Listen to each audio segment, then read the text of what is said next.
outlets such as nature, nature genetics, nature communications, probably other natures as well, but I don't see it strongly, science, and the proceedings of the National Academy of Science. Ian, it's so great that you're here to talk to us today. You'll have about 40-45 minutes, and then we'll have a Q&A at the end. Thank you very much. Thank you very much. Let me just see if I can remove this. Okay. Okay, so thank you very much, Monica, for that introduction. It's nice to be here. I am in the Department of Genetics at Penn. Based on the people that I've already met today, I'm sort of assuming this is a fairly diverse audience. So I'm going to try and sort of spread things out a little bit and cover sort of a few different areas. But you know, I hope I'll sort of give you enough background that things are understandable to everyone. So this is the beautiful city of Philadelphia. Okay.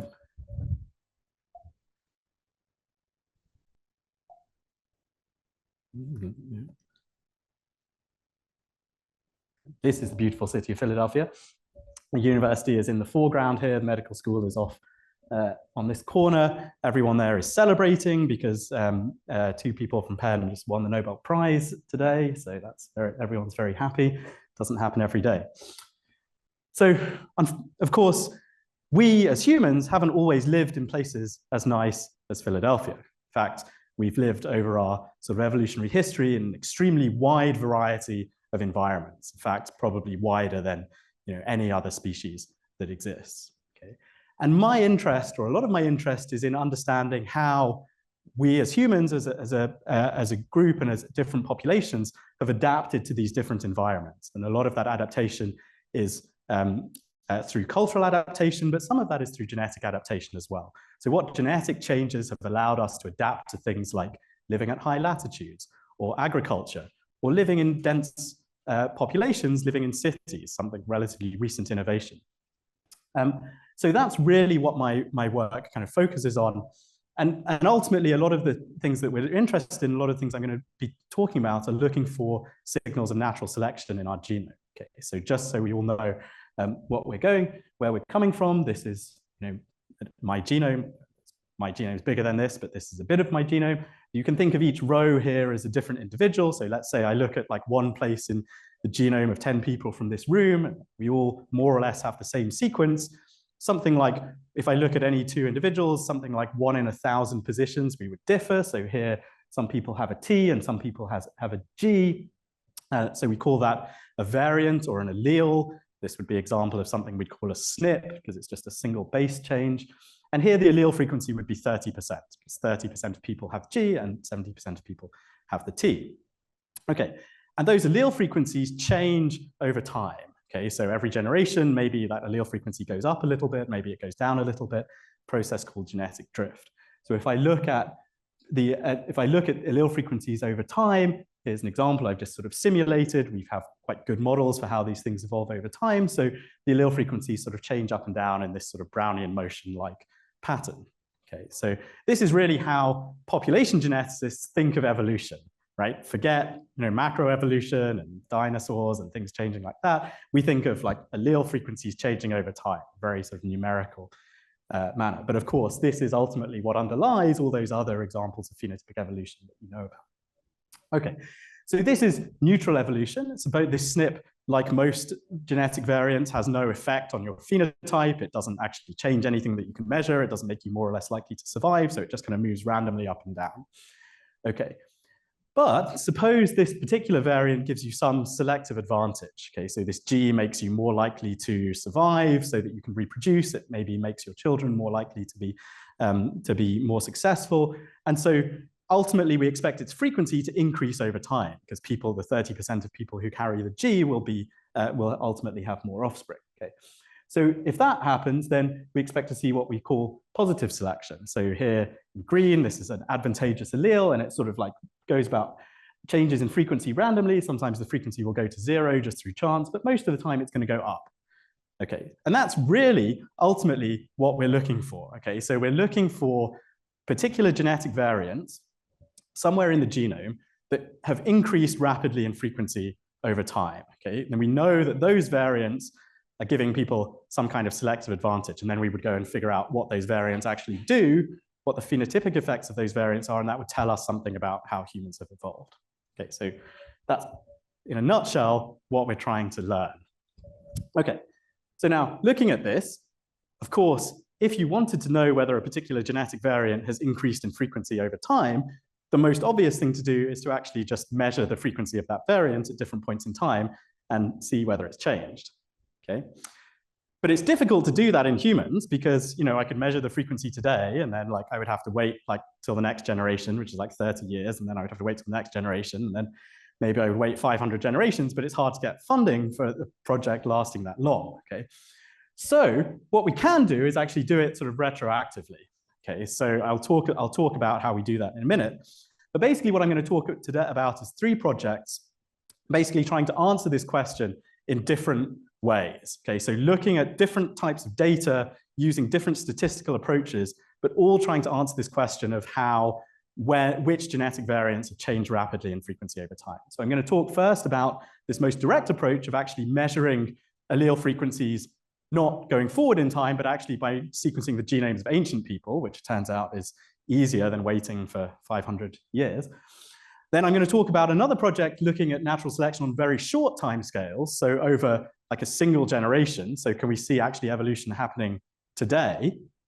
And then in the last part, I'm going to talk about a more sort of methods-driven project, which is actually if we don't have any time series data at all, if I only just like sequence the genomes of people in this room, can I actually infer natural selection? And you will see that these sort of use different statistical approaches, but again, always getting at the same kind of question.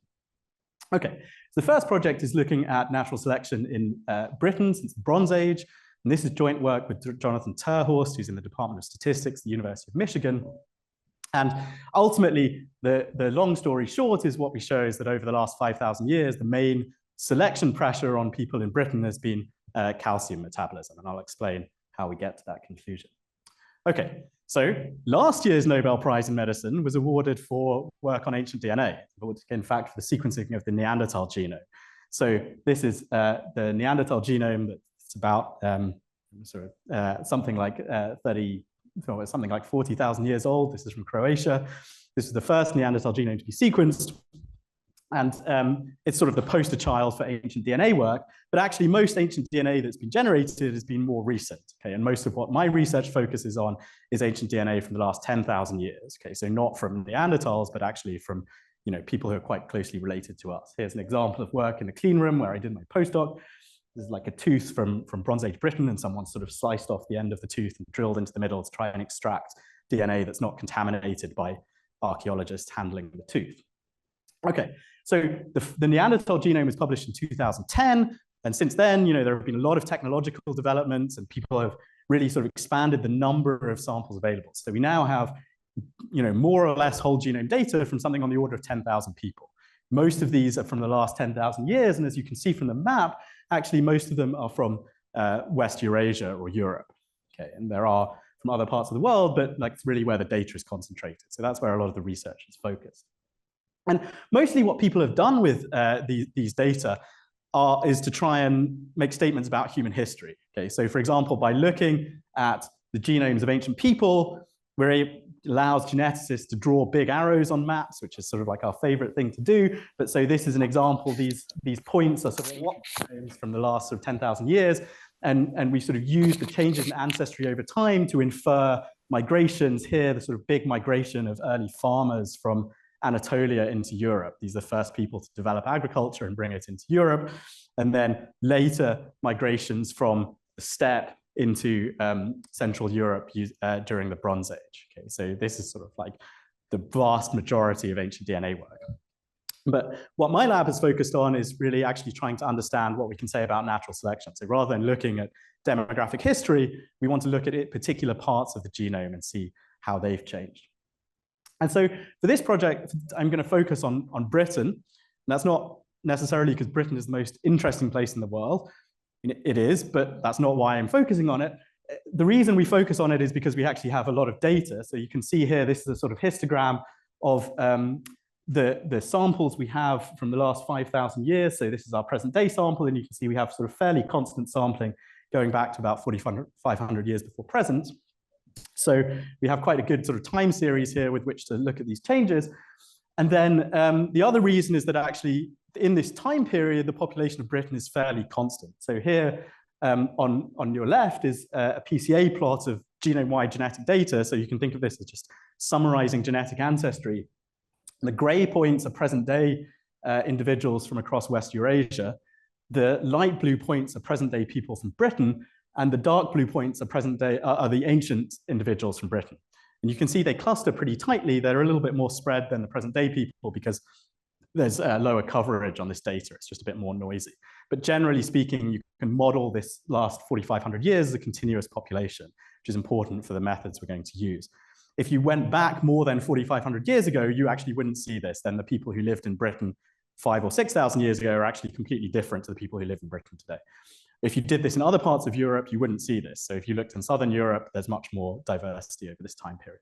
Okay, so that's sort of why, that's the main reason why we focus on Britain. Okay, so what do the data look like? This is actually not data from humans. This is data from these two moth species, which were actually collected prospectively. This is work I did during my PhD, but this is a nice illustration of what the data look like. So we have on the x-axis time in generations. On the y-axis is allele frequency.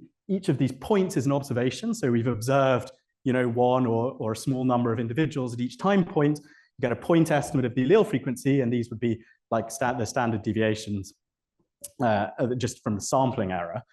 And underlying that is some like unknown allele frequency trajectory, the true allele frequency trajectory in the population, which is inferred here in red. Okay, so that's what we're trying to infer. Now we have, you know, quite good population genetic models for how that trajectory should evolve over time. So all we need to do is fit those models given the data that we observe. The traditional way to do this is to use a hidden Markov model and to discretize the allele frequency space. And then you can just sort of fit, that's the trajectory is sort of the hidden path, and then the parameter which tells you about the strength of selection, how likely you are to go up or down, is the parameter that you can infer using standard approaches. So what we've done here is actually slightly different, because the problem is that particularly when the allele frequency trajectory gets close to 0 or 1, the discretization becomes very inaccurate. Okay, so what we've done instead is to model the posterior density as a mixture of beta distributions. Okay, so probably aware, you know, you can model any density sort of arbitrarily accurately as a finite mixture of beta distributions, and you can control the accuracy just by increasing the number of distributions. And then what you can do is, rather than applying our model of evolution to the sort of discretized allele frequencies, you can actually apply it to each of these densities, and so then compute how the posterior distribution evolves over time. And it's much more efficient to fit that model. And turns out it's actually much more, it's much faster to fit. You don't have these issues with edge effects because you're actually appropriately modeling the boundaries. And the other thing is that because it's more efficient, you can have more variability in the parameters. So for example, here we allow the strength of selection to vary over time, which will be important, as I'll show you later. Okay, so that's sort of the technical basis of this model as our advance. And you can see just prove it works on simulated data. So on the x-axis here is time in generations, on the y-axis is the selection coefficient. So I'll talk about selection coefficients generally, but the way you should interpret this number is it means if you carry the selected allele, you have this many more children. Okay, so like a selection coefficient of 0.02 means if you carry the selected allele, then you expect to have 2% more children than someone who doesn't. Okay, and so here the dashed line are selection coefficients. We've simulated the selection coefficient changing over time, and the blue line is the point estimate. We can like recover the selection coefficient over time from sort of reasonably. This is simulated using the same kind of distribution of data that we have in reality. Okay, so that's sort of the summary of the method. Now the real data, which. Yeah. Okay. So what happens when we run on real data? Okay. So this is sort of how we summarize generally the results of genome-wide scans. If you've seen talks on GWAS, this is what you would see. But basically, the x-axis here is position along the genome. So you have 22 autosomal chromosomes, colored in alternating colors. Each point is a single genetic marker that we've tested. There's something like 1 million genetic markers on this plot. And then the y-axis is the log p-value for whether or not that's consistent with a selection coefficient of 0. Okay, so you can see that most of the genome is actually very consistent with the selection coefficient of 0. There's no evidence of selection. But when you see a big tower like here, that means that there's a lot of genetic variants in that part of the genome which show evidence of selection. So that means that there's a gene or multiple genes or a genetic variant in that part of the genome which has been under strong selection. Okay, so you can see we identify sort of several genes. And actually, it turns out we know what most of these genes do. So these are associated with things related to diet and metabolism, and also things related to pigmentation. Okay, so now the question is, how do we interpret these results? Okay, so some of these are actually well known, particularly selection on skin pigmentation and lactase persistence are very well, have been observed before. Okay, so here's the thing about Britain. It's very cloudy. Michael.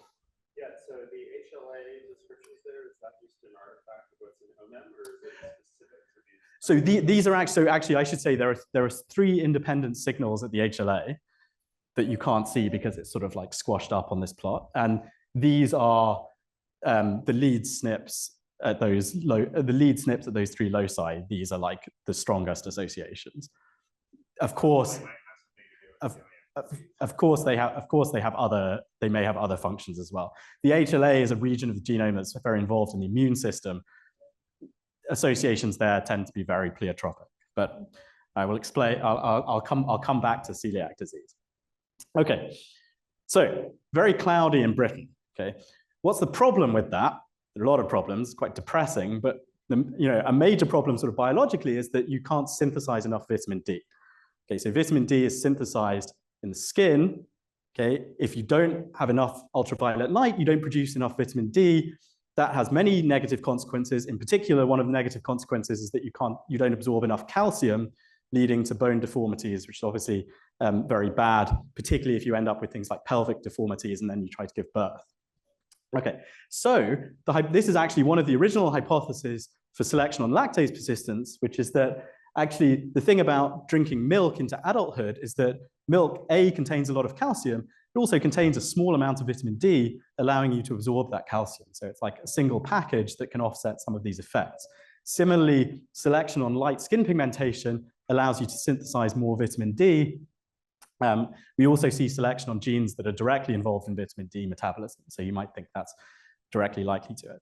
So a sort of parsimonious explanation for this is that, in fact, all of the selection, or at least by far the strongest selective pressure in Britain over this time period, is on vitamin D and calcium metabolism. Now, the HLA associations are a little bit more difficult to interpret, but I will note that 2 out of the 3 are associated with protection against celiac disease today. And even today, celiac disease is a risk factor for osteoporosis due to malabsorption in the gut. So it's very possible that actually this is sort of part of the same selective pressure. Okay. Now, we think that why did this only start happening 4,500 years ago? Because we think this is really when intensive cereal agriculture took off in Britain. Before that, we know the people who lived in Britain were eating a diet that was much more high in marine resources. Essentially, they were eating a lot of fish. They probably got a lot of vitamin D from their diet, so they didn't quite run into these problems.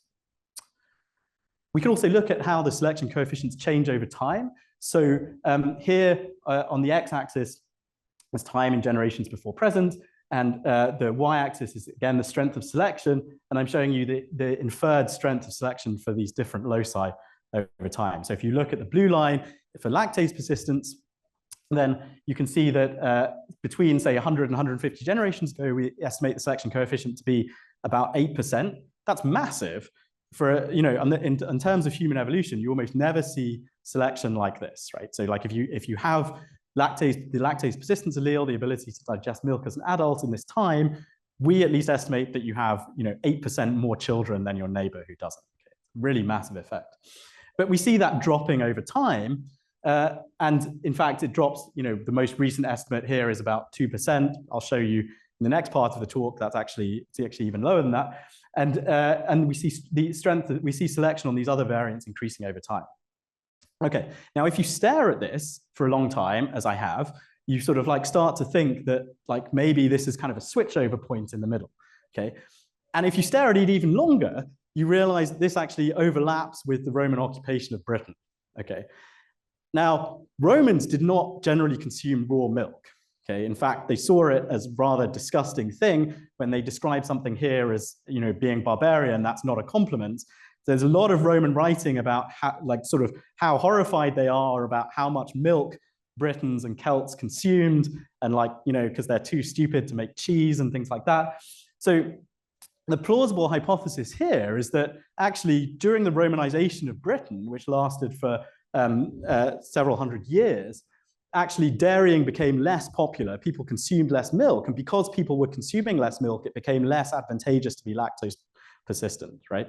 And so then perhaps because lactase persistence was no longer so advantageous, these other genetic variants became more important to increasing vitamin D. Okay, so this is sort of a hypothesis, and I know it's a bit sort of correlative, but this is a sort of idea of how we can start to look at some of these changes and how we can use ancient DNA, combine that with archaeological and anthropological information to try and understand what's actually driving natural selection. And, okay, so this is sort of the end of this. Okay, so that's sort of the summary of the first part of the talk. Really, you know, it's very clear that the strongest signals of natural selection are related to vitamin D or calcium metabolism. It's also very clear that the strength of selection changes over time. But of course, you know, the reasons for that we can speculate about, but I think, you know, it's hard to be more certain about. But this is sort of direction that this kind of research is going. Okay, so my lab does a lot of these kind of studies, and we've done this in Britain, we've done similar things in East Asia or at different time points or in other parts of the world. We're always interested in natural selection. We always find these examples of natural selection. And one of the things I always think is, like, what would it be like to be in one of these populations, right? Like, you're like sitting there and, you know, you're like drinking your milk and your neighbor's drinking his milk, and for some reason he's having like 8% more children than you. Like, it's kind of, you know, so how does it feel to actually be in a population that's under natural selection? Okay, and then of course you think, but surely we're still under natural selection, right? Okay, maybe we don't have the same selective pressures that people had in the past, but there must be some other selective pressures like COVID that would still have some kind of effect, okay? So that sort of brings me on to the next project, which is, can we actually detect natural selection on very short timescales, like natural selection that's happening like today? Okay, and this is joint work with Melinda Mills in Oxford and John Perry, Cambridge, and a number of other people involved in this sort of social sciences, genetics collaboration. And the basic idea here is that a genome-wide association scan for number of children is sort of equivalent to detecting natural selection. Okay, and I'll talk about what that is in a minute. But the idea is, if we find genetic variants which today are associated with having more or less children, more or fewer children, then that's equivalent to asking whether the frequency of those variants will increase over time. Now, technical note for any evolutionary biologists here, this is technically a scan for fecundity selection. So we tend to decompose natural selection into multiple components, one of which is fecundity, like number of children, and then another is viability, which is like how well those children survive.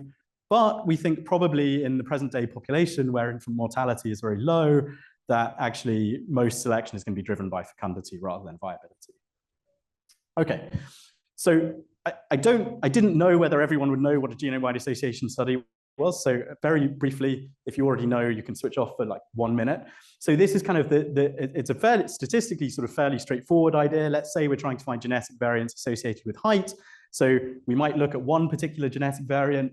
Everyone carries either 0, 1, or 2 copies of that variant, and then we would just run a linear regression for number of copies of that variant against height. Okay, and we would estimate how much one copy of the variant increases your height. Okay, that's an association study.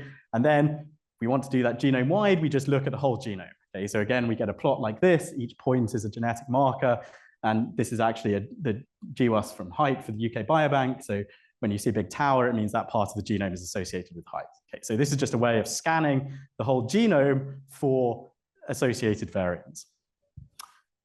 And again, the idea is that if we do this for fertility, so we just like measure the number of children people have and ask if there are genetic variants associated with that, that's like the equivalent of measuring allele frequency change over 1 generation, okay? Now, before we were looking at allele frequency changes over hundreds of generations.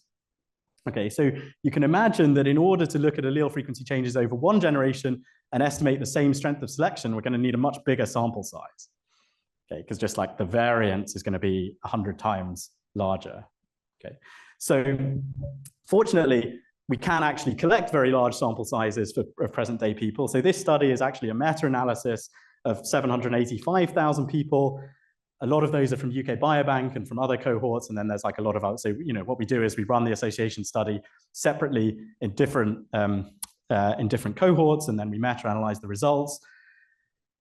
We largely restrict to people who are post-reproductive age, so that we know that you've probably had all the children you're going to have. We can test for robustness for that. We regress out other covariates like year of birth to account for sort of secular changes, and of course, we regress out genetic ancestry to ensure that genetic variables that are associated, genetic variants which are associated with other environmental variables don't contribute to this. We can talk more about the details later, but it's reasonably standard how to run these kind of large GWAS now. Okay, so what do we find? So we find 28 genome-wide significant loci. Here's the Manhattan plot. You can see where the significant loci are. And some of these are actually fairly well known. So the two most significant variants we find are in a gene called CADM2 and ESR1. And the effect size on both of these genes is about 0.02. And actually, you can directly translate this into a selection coefficient. So again, what that means is that if you have the fertility increasing allele at ESR1, then you expect to have 2.2% more children than someone who doesn't. Okay. So what do these variants do? So CADM2 actually is one of the few genes that's been robustly associated with behavioral phenotypes, particularly risk-taking behavior. So if you have the risk-taking allele, you tend to have more children. ESR1 is the estrogen receptor, obviously has a direct effect on reproductive biology. Actually, it also has an effect on behavior as well. It's been shown it's been established in mice very clearly. So this is sort of like this sort of continues into the rest of the loci, that we see things that are associated with both behavior and with sort of what we might think of as sort of direct reproductive biology. And if you look at other variants, so here each column is a fertility increasing variant, and I'm plotting the associations with other sort of reproductive traits, you can see that they have kind of different patterns of association. I think, unpicking really like what the sort of causal pathways are through all of these is a difficult problem, and one that we don't necessarily want to, we don't necessarily have the tools to pursue. But in some sense, for understanding the evolutionary basis of this doesn't really matter, because what we really care about is the effect on evolutionary fitness. We don't necessarily care about how you get there. Okay. Interestingly, again, for the evolutionary biologists, you note that actually the two strongest loci have clear signals of balancing selection. So what that means is that it suggests that actually at some times they are increasing fertility, and at other times the same variant would be decreasing fertility. And that explains why they're still segregating in the population, because otherwise you might think that actually if something always increased fertility, it would just, pretty much soon everyone would be carrying that variant. Okay, so balancing selection explains why these relatively large effects can persist in the population. Okay, so the other thing that's interesting about this is that actually if you look at the things that we identified to be under selection using ancient DNA, so lactase persistence, skin pigmentation, and so on, none of those, or almost none of them, are still under selection today. Okay, so lactase persistence actually has essentially zero phenotypic effect today. It doesn't affect, the only measured thing that lactase persistence affects is like how much milk you consume, but it doesn't affect your BMI, it doesn't affect height, it doesn't affect your vitamin D levels, doesn't affect your calcium levels, presumably because everyone gets enough of those from the rest of their diet. Okay. Skin pigmentation is not under select, doesn't seem to have any effect on fitness today. And the HLA variants that we identified don't seem to have any effect on fitness. Okay. So the only thing that does actually have an effect on fitness, both historically and today, is this gene called FADS1, which I've circled here. Okay, and this is a gene involved in fatty acid metabolism. And it's really amazing because of all the selection scans that anyone's done for sort of historical selection with ancient DNA, it's the only thing that's ever shown up affecting fitness in humans today. Okay, and so here's an example of this. The top panel, this is a sort of zoomed in version of the Manhattan plot. So the x-axis is chromosomal position. This is showing you where all the genes are. Each point is a genetic marker. Height of the genetic marker is the strength of the association. So you can see that the top panel is the results from a selection scan showing where we identify selection over the past 5,000 years. The lower panel is the result from the genome-wide association study for fertility. And the sort of like somewhat amazing thing here is if you estimate the selection coefficient from the ancient DNA and you estimate the selection coefficient from the fertility scan, you get almost exactly the same number. Okay, so like 0.74, 0.78. Sort of a coincidence because there are confidence intervals on these things, but still, it's kind of amazing, right? And if you look at the time series, so here's a time series showing how the allele frequency has increased over time in different parts of Europe over the last 5,000 years. You can see the allele frequency has gone from about 30 or 40% to about 60 or 70%, and this is like direct observations from ancient DNA. The sort of lighter lines are bootstrap replicates of this. And actually, if you look in UK Biobank and you plot the allele frequency change over the past, like, back to 1940, you see almost exactly the same rate of change over time. Okay, so whatever this variant is doing, it seems to be doing the same thing today as it's been doing for the last 5,000 years, despite the fact that the environment is so different that like every other selected allele seems to be doing something different. Okay, so what does this variant do? So it actually turns out that this variant has been under selection for much longer than that, actually for hundreds of thousands of years. So what I'm showing you here is a tree relating present-day African, East Asian, Native American, and European populations to each other. So this is sort of how these two populations are related. These populations are related, and this split is probably about 70 to 100,000 years ago. And again, by direct measurements from ancient DNA, we can sort of reconstruct where different alleles of this particular variant are common. So we have recent selection in Europe for the derived allele. We actually see the same recent selection in East Asia.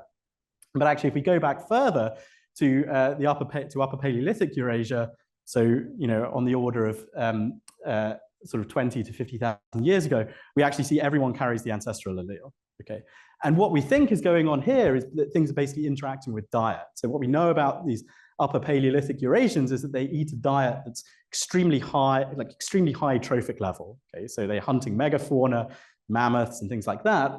And what we see is that actually after the development of agriculture in parallel in Europe and East Asia, we see selection for this derived allele, which increases synthesis of long-chain fatty acids. Okay, so these are things where if you eat a very high meat-based diet, you actually don't need to synthesize them. You can get them from your diet. But if you eat a diet that's relatively high in plant fats, you need to synthesize them. And so that's what we think this allele is doing. So this is how sort of genotype would interact with diets. Why would it interact with fertility? That we don't know. But there is sort of tantalizing evidence from mice. So there are two genes in this pathway, FADS1 and FADS2. Knock out FADS2 in mice, you get this sort of incredible phenotype where both male and female mice become completely infertile, but you can rescue the infertility by feeding them a high-fat diet. Okay, so it's like really, there does seem to be a sort of direct biological link between diet, genotype, and fertility here, and we think that this is because actually you need these long-chain fatty acids to produce gametes. That's what seems to fail in the mice. Okay, so again, this is sort of like remarkable because it's really the only example of natural selection in humans which has been ongoing for a long time, but which is still ongoing today. Okay, so in general, we are still experiencing natural selection. Natural selection is still ongoing. It seems to be mediated by a combination of things that we would sort of observe as behavior and sort of like direct reproductive biology, with one exception, this FADS allele, which is something that seems to be actually diet related. Okay, so that's sort of that's the second part of the talk. And so then the last thing I'm going to talk about is actually what do we do when we don't have any time series? Okay, so we don't even have like one generation time series.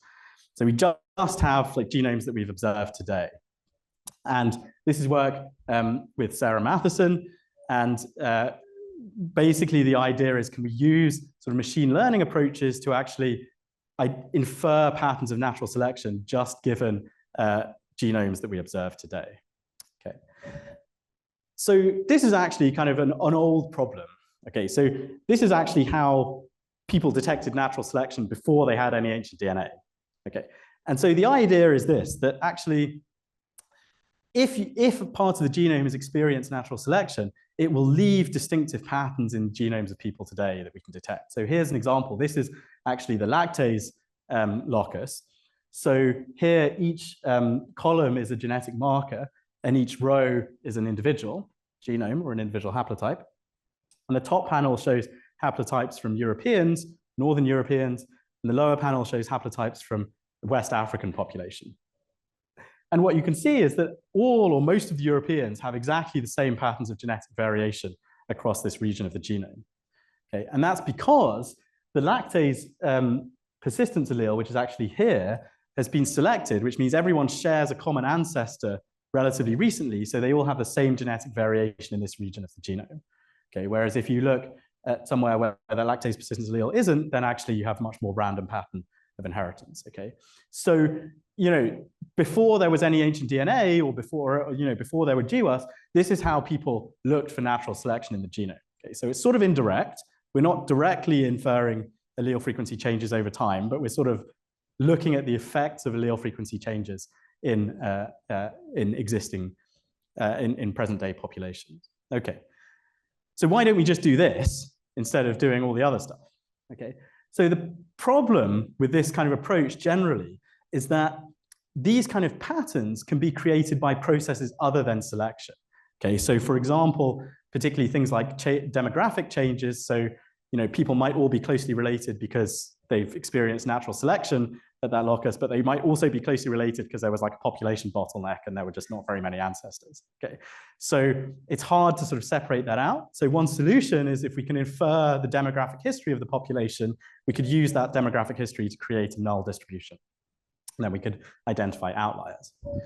But the problem with that is that it might be hard to infer the demography. Okay, so there are many ways of doing this, but it might not be possible. And in particular, the demography that we infer could be biased in such a way that the null distribution is not well calibrated, and then we would get false positive results. Okay, so we don't really know how to infer the demography in a way that's going to be robust against false positives. So solution is to actually try and infer the demography in a sort of adversarial manner so that we explain as much of the variation as we can, and then at least we know that we're probably not going to overestimate the extent of selection. Okay. The problem with that is that the problem with using machine learning approaches is that we don't have any labeled training data. Okay, so we have lots of data in the sense that we have lots of genomes, but we don't actually know what the true demography is. Okay, and we have a few examples of things that we know are under selection, like lactase or whatever, but we have like maybe 10. Okay, or maybe 100, but that's not really enough to really train like sort of machine learning models we're talking about. Okay, so solution to that is we're going to simulate training data. Okay, so we can simulate data, and then we can train on that, and then we can apply the model to real data, and hopefully it will pick up the right signal. Okay, problem with that is that we can only simulate data without selection. Okay, so we can simulate data with natural selection, but it's computationally very intensive. Okay, so we can't simulate enough of it to really train, machine learning models. So, the problem is that, but on the other hand, simulating neutral data for sort of technical reasons is very easy to do, and we can simulate lots of that. Okay, so the solution is what we're going to do is we're going to pre-train models on neutral data and then sort of fine-tune using a kind of like transfer learning-like approach on a small amount of data simulated with selection. Okay, so that's sort of the general outline. Okay, so really like the two sort of like innovations of our model are these two things, right? To use sort of adversarial training and then to use to pre-train and fine-tune the model on different types of data. Okay, so we use this approach called the generative adversarial network. So you've probably come across the idea of sort of generative models. This is like ChatGPT is a generative model. It's not adversarial, but it's like the idea is that you can actually train machine learning networks to generate new data. Okay, so the way a GAN works, generative adversarial network, is you basically have two neural networks. So you have one which is a generator and one which is called the discriminator. And the way we think about it, the way I think about it is that the generator is like a master forger who's trying to create like fake artwork. Okay, and the discriminator is trying to like identify what the real and fake data are. Okay, so what you do is you have the generator generate a bunch of like fake artworks, and then you feed in a bunch of real images, and the discriminator sort of tries to distinguish one from the other. and you train them both in parallel. And what happens ideally is that the discriminator gets better and better at distinguishing real from fake artwork, and the generator gets better at generating artwork that looks real or that can't be distinguished. Okay, so that's kind of the idea of this adversarial training. And generally, what people are interested in these models is actually the generator. Okay, so generally, what you want to get out of this is like a master forger. Okay, so here's like let's go back. Sorry. Okay, this is the sort of thing that people are trying to do, right? So like here, this is sort of like an increasing progress in GAN technology.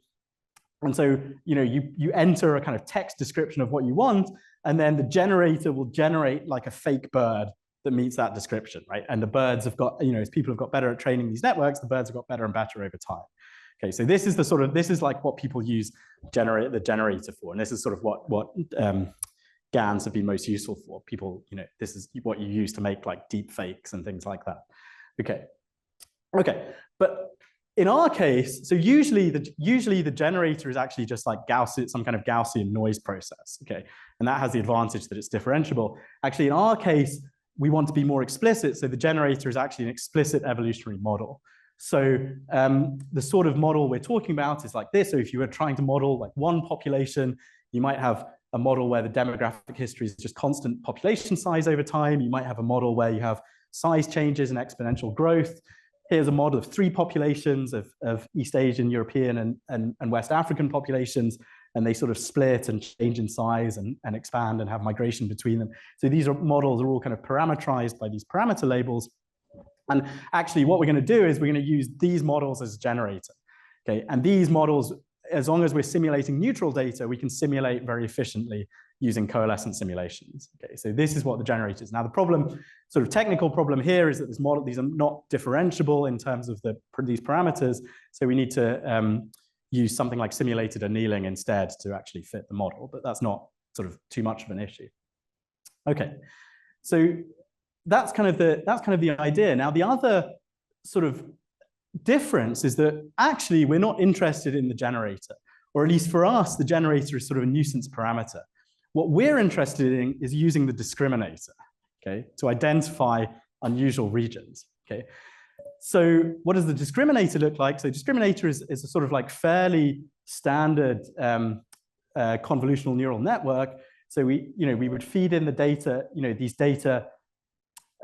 these would be data from 3 different populations, and the rows would be individuals, the columns would be different genetic markers, and then the depth would be the distance between the genetic markers. And we sort of feed that through like standard convolutional filters. The only sort of difference that's kind of novel, and this is something that Sarah developed in another paper, is that you need this last step to be permutation invariant among individuals. Okay, so when you fit these kind of models to genetic data, you have kind of like rows of individuals, and you sort of hope that your inference doesn't depend on the order in which you present the individuals, right? So you want it to be you want this filter, you need to have a permutation invariant step. If you're doing this in images, which most of these are designed for, you don't want that, because obviously if you permute the rows of an image, it changes the image. Okay, so this is sort of like the kind of tweak you need to do to apply this to genetic data. And then you would just feed through like fully connected network to get a prediction. And in the end, what you would predict is the probability that the data is real, that the input data that you've seen is real. Okay, so, oh God. Oh, sorry.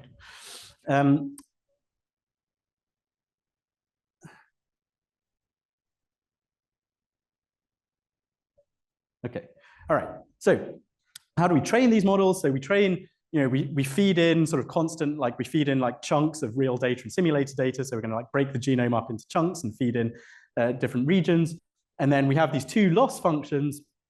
And the generator obviously is, loses when the discriminator predicts the fake data to be real, and the discriminator loses when it predicts either the fake data to be real or the real data to be fake. So this is sort of the adversarial part. So if you see the blue part is the adversarial part, where the generator loss increases with that wrong prediction, and the discriminator loss decreases with that wrong prediction. So this is where the training comes from. And again, you just sort of like you alternate optimizing the generator and optimizing the discriminator, and hope, most of the time it converges. There are sort of tricks you can use to make this converge. Okay, So this is how we fit the model. And then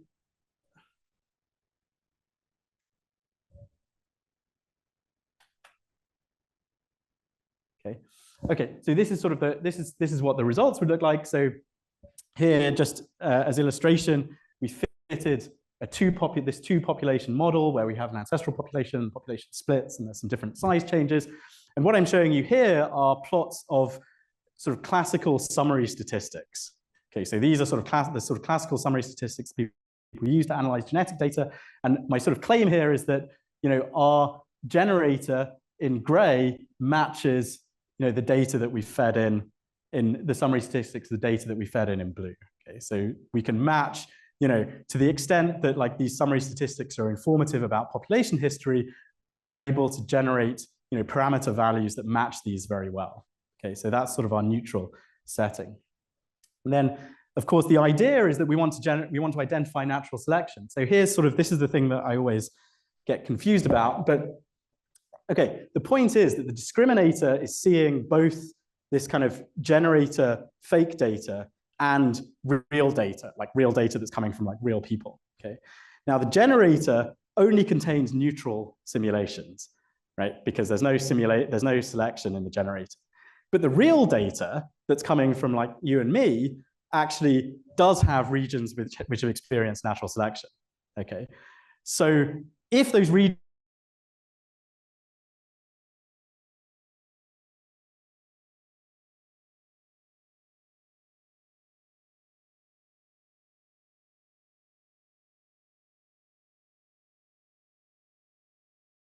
real or fake, and if it's really confident that something is real, we interpret that as meaning that it's a region that's likely to have been under selection.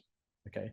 Now, of course, the problem is you might say, well, but okay, there's no selection in the simulated data, but there's also lots of other processes that aren't in the simulated data as well. Okay, so there might be sort of differences in recombination rates, differences in mutation rate, things like that. So then that's what we do is we fine tune the discriminator by simulating a relatively small amount of data where we actually simulate natural selection, and then we retrain we sort of like additionally train the discriminator to kind of encourage it to detect things that are actually experiencing selection rather than things that are just different for other reasons. Okay, so this is sort of the idea. So we train this neutral model, and then the discriminator, as part of that, the discriminator can now distinguish things that are real from things that are fake. Things that are real are likely to be under selection. Okay, and so, you know, this kind of works. Like, this is just to prove that it works. And I'm showing you on the red lines are simulated data, the blue lines are real data. The dashed lines are after training the discriminator, but before fine-tuning. So you can see that we can sort of, you know, we can, you know, slightly better than guessing distinguish real from selected data, even without any fine-tuning. But then once we fine-tune it, we get much better predictions. Okay, so, but it's much more efficient because we've run something like 1/100th or like 1,000th of the amount of simulations of simulated data, of data with selection compared to neutral data. How do we know like what the real data, where the real data is under selection? Well, this is sort of a little bit circular, but we're just taking regions that people have identified as being under selection using sort of classical selection statistics from previous papers. And so again, this is what that sort of looks like. So here, now actually on the y-axis, rather than a p-value, it's actually a probability of, so this is like model prediction of the probability of selection. Not really a posterior, but you know, if you sort of think of it as a posterior. And the gray lines here are regions that have been identified by other people as under selection. And if you sort of like squint at this, you sort of like, trust me, then, you know, these kind of line up more than you would expect by chance. And, you know, we can sort of formalize that, you know, for regions that are sort of previously reported to be under selection, our predictions are like much higher than the rest of the genome. So we are actually capturing like signals that other people have observed. Of course, we capture things that other people haven't observed, and now we need to go on and figure out, you know, if those are real and if our model can actually distinguish things that other people haven't. But again, the nice thing about this approach is that, you know, we've really only used neutral simulations and a small number of selection simulations to train this model, and we've made like very minimal assumptions about the type of selection that we're detecting. Okay. So that's kind of the idea. Okay, so this is sort of like the key innovations of our approach. So one, I think the adversarial training, and two, this idea of fine tuning, which makes things very efficient. And both of these, I think, are very useful in sort of general population genetic applications. Okay, so I've talked about 3 different types of approach to detect natural selection using different types of data, different timescale, different statistical approaches, all coming at the sort of same question, but from different angles and trying to sort of integrate different approaches. And this is really kind of the goal, I think, of human evolution now, is trying to use, we have a huge amount of data, we have a lot of different approaches. The question is, how do we integrate them to learn about the general principles underlying human evolution over different timescales? Okay, so I'd like to thank collaborators, particularly Jonathan, Melinda and John, and of course Sarah, who sort of led the last parts of the work, funding from the NIH, which we're very grateful for. I'd like to thank you for your attention. I'll take any questions if there's time.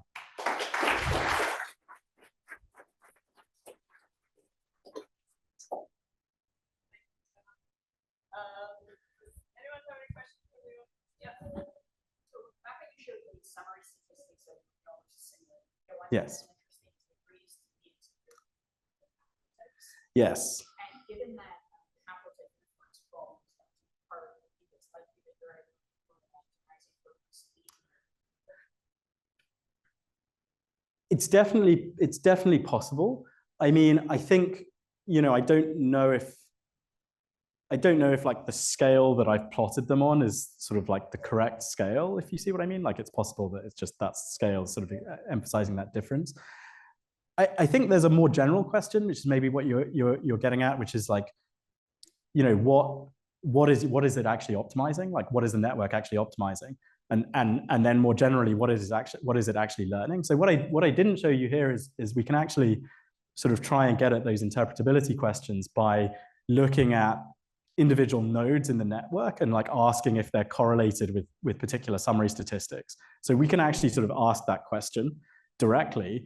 You know, are there kind of nodes or like sub networks that are learning things related to haplotype number? And then, you know, we could sort of prioritize or deprioritize that again.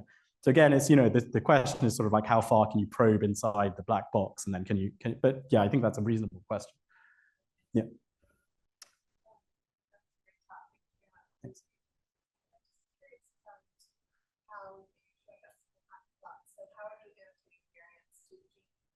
Yeah. Yeah, that's sort of a fair question. So I mean, to be honest, in the first case, you know, it's like often when we run these selection scans, like it's kind of obvious in a way that it isn't with GWAS, right? So like you find a region and there's a big peak, and like the lead SNP is like a missense coding variant in the gene. So that's true, for example, for at least 3 out of 4 of these genes, right? And so, you know, like you tend to find like big, okay. In the second, you know, for the second example, and these are all like, I should say, kind of well-known signals that have been kind of well characterized. You know, in the second case, you know, we sort of, the way we kind of link those to genes is through like the sort of standard GWAS techniques. So we have eQTL data in different tissues, and we look for co-localization, and we do things like run TWAS, and we try and like identify what we think is the causal gene. But of course, you know, it has the caveats that, you know, that's not always possible. I think the ones I've highlighted, we're fairly confident about, but, you know, not of the 28 signals, you know, not all of them are we fairly confident about. Yeah. Sorry for the question.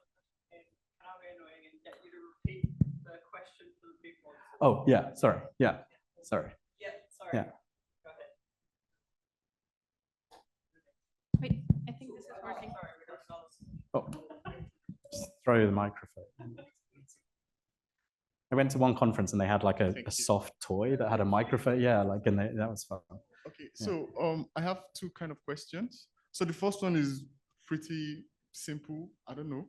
Is it possible we lose this FADS1 gene over time due to the change in our feeding pattern? Probably the modernization of our food, GMOs and stuff like that, probably in the next 50 to 100 years, probably that particular gene can vanish?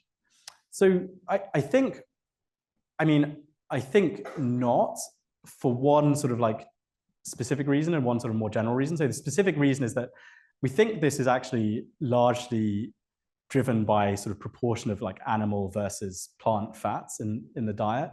And actually even today, like you think you eat a lot of like animal fats, but like you really don't compared to some of these like Paleolithic guys. So I think, you know, we're still kind of in the regime where like we're eating relatively a lot of like plant fats. And the other reason, actually sort of more technical, is just that like population sizes are so large today that it take that allele so the sort of rate of allele frequency change, like the sort of variance of Brownian motion, is inversely proportional to population size. So I think it's, you know, things just don't change so fast over time. That's the thing. Thank you. So the next question is about the GAN. Yeah. I think it's my first time of listening to it, but the most important part is the network aspect of it. So I realized that networks, they have a problem. So, and that's why some people developed there's something called deep forest. So it's a combination of random forest and deep neural networks. So while you were talking, I quickly made a search and I realized some people have developed a generative adversarial forest. So just to make corrections for the network errors. So probably, is this something you could look into too? Yeah, so I mean, you know, honestly, my experience of the sort of machine learning approaches, which I, you know, and I should say, you know, like I'm very much a user of these things, is that there's like an enormous literature on like different approaches. And there's like, I mean, yeah, there's just like a huge number of things you can try. And like, we've tried some of them and some of them made a difference and some of them didn't, and other things make a difference. And it's really, you know, like it's just, at least for me, it's very hard to develop any intuition about what, you know, is going to work, what architecture changes are going to work in any particular case. So, you know, I mean, yes, you know, that I think there are lots of things we could try it, but it's just, it's hard to know what the next thing to do is. Yeah.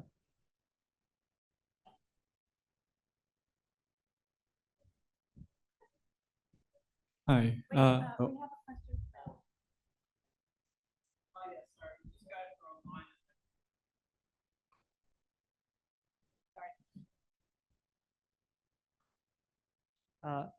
Just a question from the Zoom from Chris Cole. Thanks, Ian. Great talk. If you were able to nominate a new genomic region as being highly likely or to be under selection, what kind of next steps are possible to investigate it further, and how do you see people using that data downstream? That's a good question. So like if someone had like a sort of hypothesis about something that might be under selection, I mean, you know, this actually happens a lot to me, and someone like writes to me and says like, I've got like a favorite gene and like, is it under selection? And the first thing I do is go and look in like the ancient DNA data and see whether it's changed in frequency. Like, is there actually any evidence of selection? And, you know, then I go and look in present day data as well and do sort of the similar thing. You know, my experience is that often like the things that people think are under very strong selection actually don't really show any evidence of that. So particularly, a lot of people think that like things related to infectious disease resistance will be under strong selection, but that never really seems to be the case. I think probably because most things have too much kind of pleiotropy. So the only infectious diseases that really have like strong signatures of selection are things like malaria. And actually you can sort of calculate that sort of theoretically, you know, just based on sort of how quickly you expect resistance to evolve. But so I think, you know, I think actually what I would say is, you know, really the ancient DNA is like where you have the data available in places of the world where you have the data, that's like just the most direct record of natural selection. Those are the ones that are the only ones that I really believe. You know, I'm not sure if that was the question, but anyway. Hi, thank you for the wonderful talk. I'm wondering, like in the second case, for the fertility GWAS, what kind of regression model did you use to do the association test? Yeah, so kind of depends on the cohort. So most of the cohorts would have used mixed models. Some of them might have just used PC regression with like PCs as covariates. And, you know, we asked them to include like a common set of covariates, like age squared, age cubed, and some other things that are commonly measured. But, you know, different studies may have included different covariates. Yeah, and the outcome is just, yeah, okay, so yeah, so actually, we just, it's just like logistic regression. So yeah, I mean, technically you should probably do like, negative binomial regression or something, but I mean, I think with these kind of data, it's not going to make a huge difference. Yeah. Okay, I'm going to ask a question from online. In project 1, it looks like selection at the HERC2 changes direction over time. Any possible mechanisms? Yeah, don't know the answer to that. I mean, obviously there are there are sort of confidence intervals around those estimates. So I'm not going to like put my put money on that it's actually changed in direction. But yeah, who knows? I mean, that variant is basically the variant that's responsible for blue eye. So, people historically have had a lot of theories about why that would be under selection. Maybe it's some kind of sexual selection, but honestly, we don't, that's really just like speculative. So, yeah.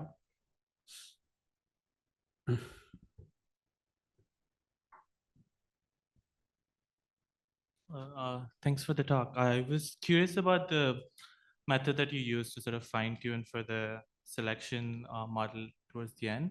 How well does it do in capturing the confidence intervals or the variance in the estimates? I ask this because usually you sort of look at the probability of the data under the model, and here it's sort of correction in sort of a backdrop. So does it capture that confidence intervals well, or?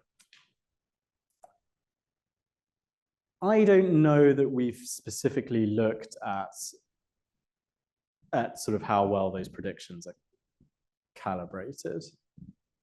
I think the problem is, I mean, we can do that when we simulate data, and then it sort of works okay, but like it's just hard to know how that works on real data because we just don't, like of these, gray lines that have been reported previously, some proportion of them are false positives, but like we don't know which ones. So I think it's, that's, I would like to know the answer, but I'm not sure we have a good way of doing it. Hi, one more question. I noticed on your Manhattan plots that there's no X chromosome. Yeah, I know. Yeah, sorry. So I had to ask this for a colleague of mine. Yeah. And also if you ever analyze them, if there are any interesting. Yeah, so it's difficult it's difficult for a number of reasons. So one reason is that basically the demographic history of the X chromosome is different than the rest of the genome. So, when you try and control for population structure, you can't use genome-wide population structure to control for the structure on the X chromosome, because like there's sort of like the sex bias demography is different. So that's sort of one problem. And the other problem is that you sort of have to implicitly, if you're looking at both males and females, you have to sort of implicitly have a model for what the effect of like hemizygosity is. So, and we don't know what the right answer is for any particular variant. So, those are sort of, technical reasons, and, but I mean, it's not like something that's insurmountable, right? So, I mean, we do, the other thing I think is that, so people have looked at selection. I haven't talked about.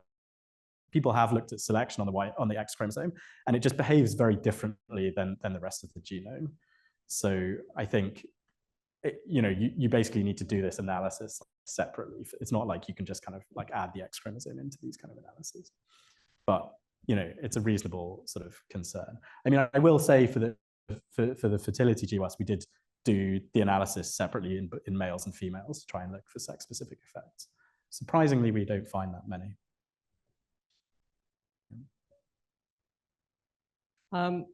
There's a couple of questions in the chat that sort of have the same vibe, and it's getting at, again, at the fertility project, because you're conditioning on surviving through reproductive age. Yeah. Are you worried that you're having some selection effect based on that, and also any other confounders? Yeah, so that's a very good question. So again, we sort of like, I guess we're sort of implicitly assuming that those genetic effects that sort of like cause people to die before, say, like 50 are relatively rare, which I think is sort of empirically reasonable. People have actually done sort of like separate, like different studies where you would sort of look to see whether the frequency of a variant changes with A, which is sort of like evidence of like viability selection. And you don't find that many things. In fact, and you find very little that has an effect before the age of 50. In fact, interestingly, if I remember correctly, the only thing that has an effect at like that age is a nicotine receptor. So if you have a particular variant of the nicotine receptor, you're much more likely to smoke and much more likely to smoke more, and then you're likely to die of lung cancer. So there's things like that which would cause sort of selection effects, and I can't say that we've excluded them, basically.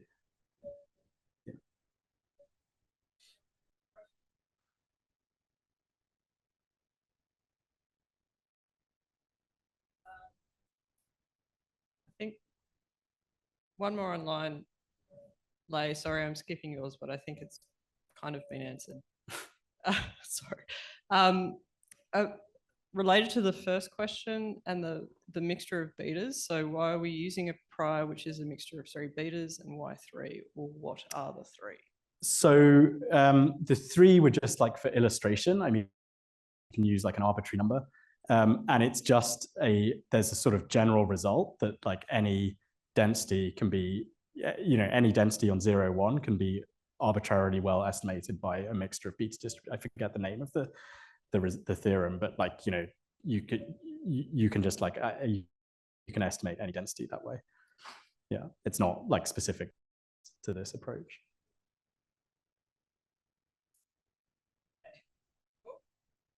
I'm just going to end with a broader future question. Okay. I don't know anything about genetics, but I'm coming at it from a social scientist point of view. I think about population from the social aspect.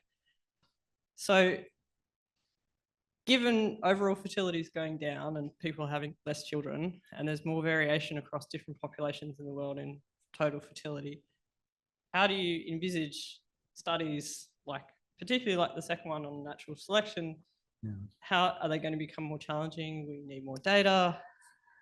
Yeah, that's a great question. And the sad thing is that, I mean, this is, as you saw, this is all from like Northern European populations, and that's really the only place where we have large enough data. I would love to do this kind of study in, East Asia or in other parts of the world. And I just have, no idea what the difference would be. And I think that, I think it, even so, like when we look at sort of like more historical selection, it's kind of fascinating because, we're interested in, what happened during the agricultural transition in Europe, because that's what we sort of heavily studied. But of course, agriculture was developed like at least sort of like 8 or 9 times independently in different parts of the world. So you have these kind of actual repeated experiments. So you can, you can in theory like say something about what the sort of in general, what the result of agriculture is. But we're just right now we're just like data limited in that. So I think that's sort of the issue. How these sort of like broader demographic trends will affect this, I think is like a super interesting question. But again, like I don't think we have any idea. Like I wouldn't know like where to start with that. Yeah. Well, I think we'll leave it there over time. So join me in thanking Iain once again for a fantastic talk.